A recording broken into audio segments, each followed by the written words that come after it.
So I'm Carmen, and I'm going to show you guys how to do spinal immobilization for a supine patient. So when I say supine, I mean a patient that's on their back in the supine position.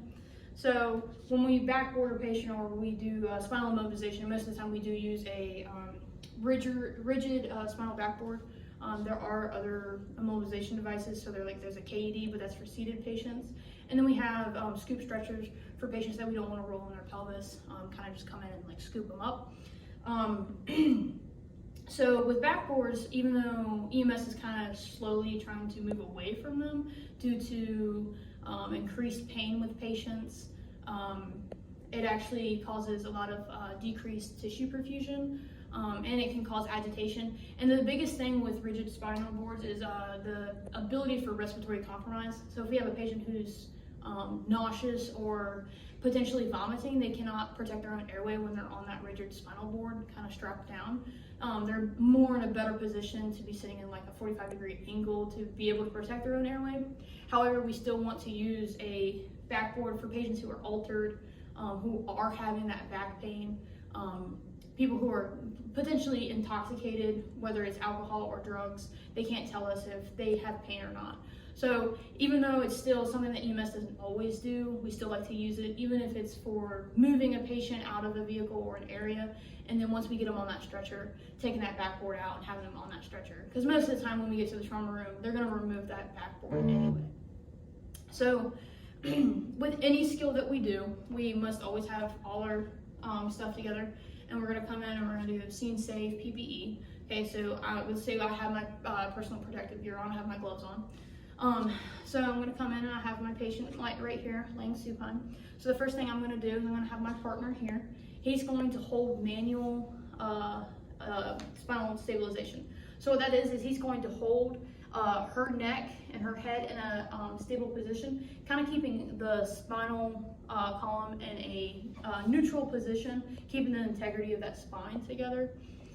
So he's not forcing her head a certain way, just trying to keep it there to remind her to keep her head straight like that. Okay.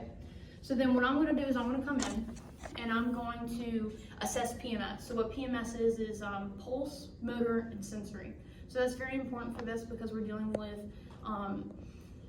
spinal column and sensory. So we're going to come in, I'm going to feel both of her radials. So you want to do PMS bilaterally at the same time. So both at the same time. The reason that is because if there's something that maybe caused the accident or one side's weaker than the other, it's a little bit harder to feel like a pulse on this side and then feel a pulse on this side and be like, oh yeah, this one's strong, and then feel this one over here and you're like, that's strong too, but I can't tell if this one's stronger than this one.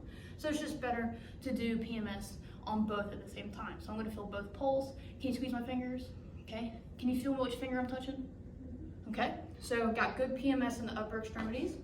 Now I'm going to come down here. So I'm not going to take her shoes off for the sake of this video, but in the real world, for what I'm doing, I would take her shoes off so I can feel her pulses, her pedal pulses. So I feel her pulses. Can you push against me? Can you pull against me? Can you feel which toe I'm touching? Yes. Okay. So she's got good PMS in upper extremities and her lower extremities. So then I'm going to come in and I'm going to take my C-collar. Okay. So I'm going to come in and I'm going to measure her neck to see if I have the right size for a C-collar. So what I'm going to do is I'm going to take my fingers and I'm going to measure from her trap right here to the bottom of her chin. Okay, so she's probably about two fingers. So I'm going to take my fingers and I'm coming here and measure that. So I'm going to take this C-collar and he can slowly lift up. I don't want to get your hair caught up in this. Okay, you can take C-collar. You got a lot of hair. C-collar and place it on. Ooh. Okay. Ooh. All right. So make sure that it's stable, not too tight, but not too loose. And he's going to put his hands back over. You can put her head down there. Put his hands back over that C-collar. So his whole job this whole entire time is to hold that manual stabilization of that C-spine until she's on the backboard and her head is secured to the backboard.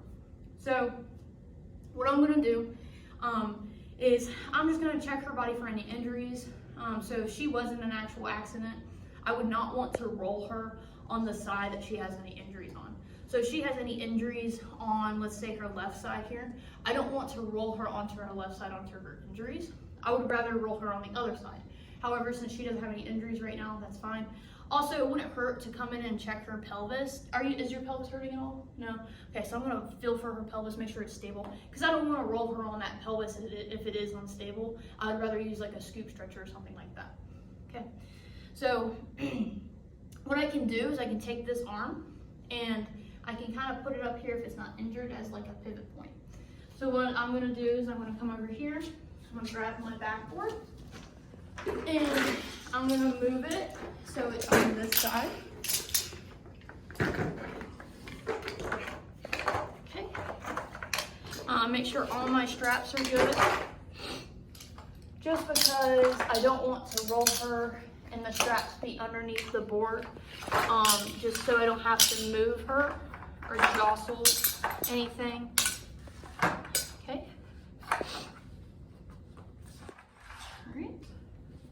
So ideally with backboarding someone, we want to have 3 people. So like me, him doing C-spine, and then another person here helping me roll her. However, it's okay to do it with 2 people. It's perfectly fine.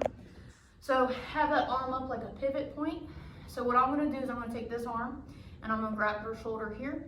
I'm gonna take this arm, I'm gonna grab her hip here. If I had another person, they would take their arm and they would grab right here and right here, and we would kind of interlock our arms like that. Okay, so whenever we roll our patient, it's always gonna be on C-spine's count. C-spine is in charge. Whoever's at the head is the one that's commanding how they move and stuff.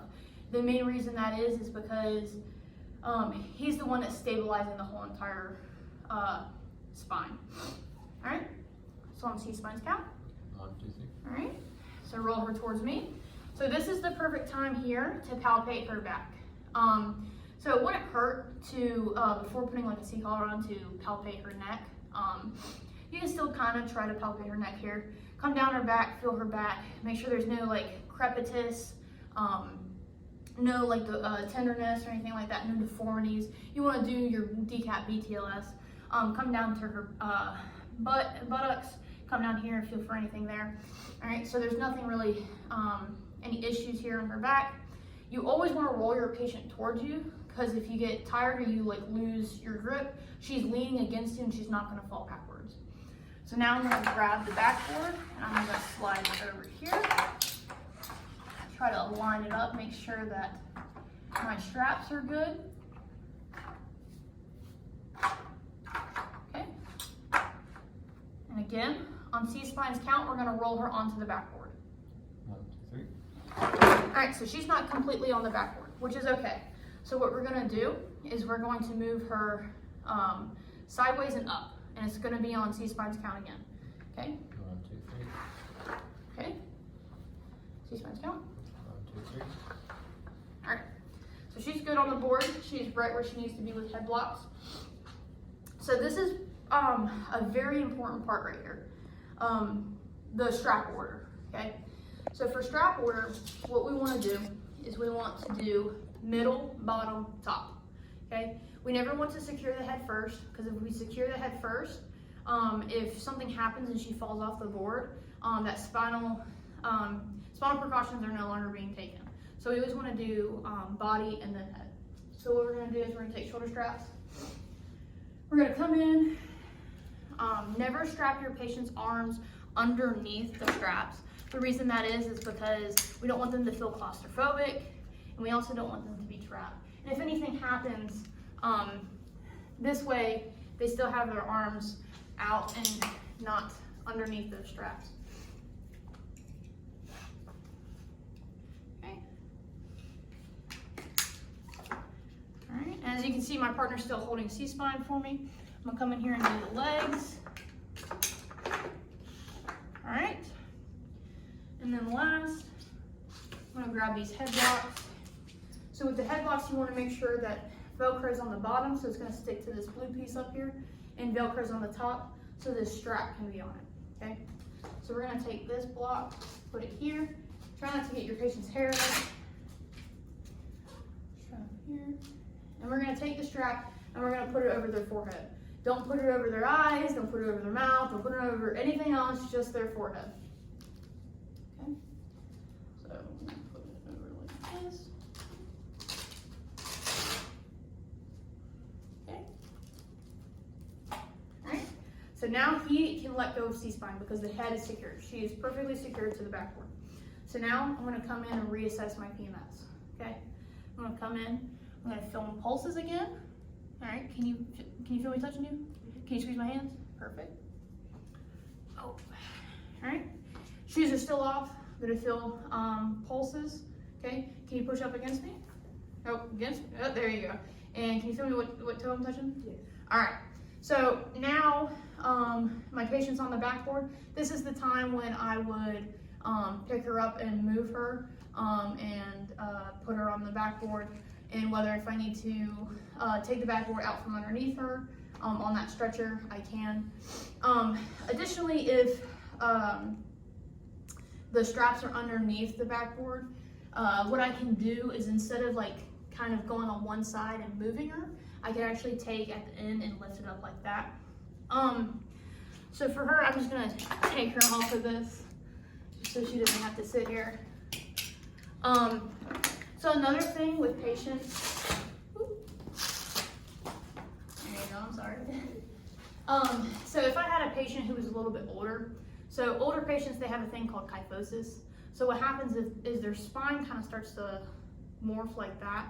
So if we had a patient who doesn't have a straight back like her, she might have a little bit more of a, like, I don't want to call it a hump, but it is kind of like a hump on behind her shoulders. So she's gonna have like a void on the lower of her back. So what I can do is I can take some towels or blankets or anything like that and kind of fill those voids there. And the reason why I wanna do that is so she's not moving around, make her as comfy as possible. Same thing kind of wants to happen for, let's say if I had a pediatric patient. So pediatrics, their heads are a lot bigger than the rest of their body. So it wouldn't hurt to also kind of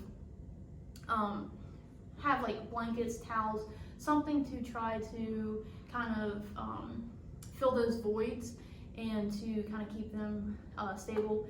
Additionally, if you have a patient who you can't use a C-collar on, you can also still use a backboard, but you can use other methods. So like if you have someone like a pediatric patient and you don't have a small enough collar for them, you can also take rolls of like towel rolls, roll them up, kind of tape them, and kind of make a tape towel roll kind of head blocks here and kind of keep that there. A lot of times some patients will try to fight you on the backboard a little bit, just try to keep them calm. And when you talk to them, try to talk to them like this, just so they aren't moving their head around, and just kind of keep them calm, make sure that they know not to move their neck around, because at the end of the day, the backboard and the C-collar is not going to keep them on there. It's more of a deterrent and a reminder that they need to stay like that. Okay, thank you.